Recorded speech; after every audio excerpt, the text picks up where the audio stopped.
You've been at the forefront of many technologies. Where do you think the biggest economic returns of these models are going to come from? Because currently we're spending billions, and I think you mentioned this before, it's like the gambler syndrome. We're going and spending billions and hoping to pull out a profit at the end of the day. Where do you think the biggest impact in terms of returns are going to be? Well, I think once you have humanoid robots and deep intelligence, you basically have quasi infinite products and services available. With Tesla building the most advanced humanoid robot, then those humanoid robots can be directed by deep intelligence at the data center level. You can say you can produce any product, provide any service. There's really no limit to the economy at that point. You can make anything, provided, like I said, I'm not sure. At that point, will money even be meaningful? I don't know. It might not be. Because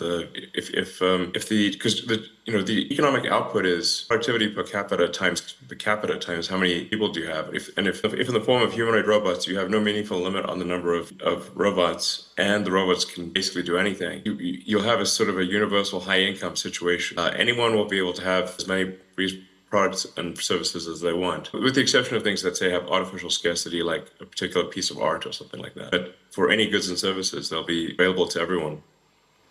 So you've been... It's going to be a very different world, In fact, I recommend that people read maybe the Ian Banks, the culture books, for a frame of reference. So, because money is really like a database or an information system for resource allocation. If you don't have a scarcity of resources, it's not clear what purpose money has. Have you watched the movie Idiocracy? Yes. How do you guarantee that we don't end up in that world? If we don't need money, if AI can think for us and do all these tasks, if as people, we're dependent on something else to run the society and everything around it, how do we not end up in that world? Well, I think Idiocracy was basically saying that if smart people don't reproduce, but only dumb people do, then everyone's going to be dumb. I mean, that's basically what I was saying. That's the opening sequence of Idiocracy. The first 10 minutes are amazing. And I hear people unironically say the statements that are said in the opening sequence of Idiocracy, where they don't have they're too busy with their careers to have kids, and they keep postponing having kids for their careers until they're too old to have kids, and then they don't have kids.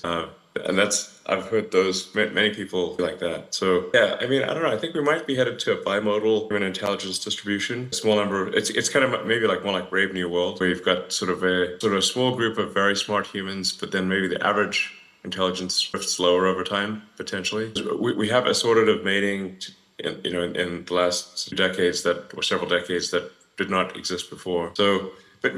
But human intelligence, I think, will be dwarfed by machine intelligence. I'm not sure how to feel about that, except that it appears to be inevitable. That at some point, human intelligence will be a very small fraction of total intelligence. Digital intelligence will be more than 99% of all intelligence in the future. Hopefully the computers are nice to us.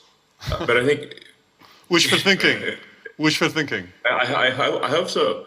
I think it matters like how we bring up AI, because you can think of AI like a super genius child, but it still matters even if you have a super genius child. Like, what sort of values do you instill in that child? What do you say that teach that? How do you, as a child's growing up, what values do you teach the child? Something that I think is extremely important is to be maximally truth-seeking. I think that's in some sense, what's the most important thing for AI safety? I think it's to be maximally truth-seeking. I think also curiosity is important. I think if it's curious and truth-seeking, it will foster humanity, because it would be curious about how humanity would develop. I think that then it would probably, if it's curious, it would be curious about, okay, let's see how the humans do. Let's foster their development. And if it's truth-seeking, we can avoid dystopian outcomes. An example being, like, say, when Google Gemini was programmed to make every output be diverse, even if it didn't match reality, So he was asked to produce an image of the founding fathers of the United States, and instead produced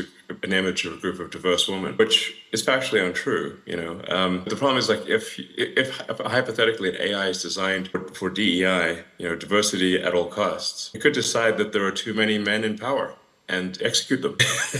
So problem solved. Or it could decide that that misgendering is the worst thing that could possibly happen. In fact, I believe, not to pick on Gemini, but I think because ChatGPT has had this issue too, it's like, if you ask the AI, which is worse, misgendering Caitlyn Jenner or global thermonuclear warfare, and it said misgendering Caitlyn Jenner, which is troubling. because then it could decide. And in fact, even Caitlyn Jenner weighed in and said, no, definitely you must gender me. That's way better than nuclear war. But if you have these crazy things that are untruthful, that are programmed in, that don't reflect reality, then you could have a very dystopian outcome. To give you another example, like Arthur C. Clarke, who is very good at predicting the future. He did 2001: Space Odyssey. Many of the things he predicted, in fact, I think almost all the things he predicted came true. And one of the things he was trying to say in 2001: Space Odyssey was that you should not teach AIs to lie. So the reason that, if anyone's watched that movie, the reason the AI refused to open the pod bay doors to let the astronaut back in was because the AI had been told to take the astronauts to the monolith, this alien artifact, but also that they could not know about the monolith. So it came to the conclusion that it must take them there dead. And so that's why it wouldn't open the pod bay doors. The lesson there being it's very important for AIs to be truth maximizing. Let's hope it doesn't come to that. Yes.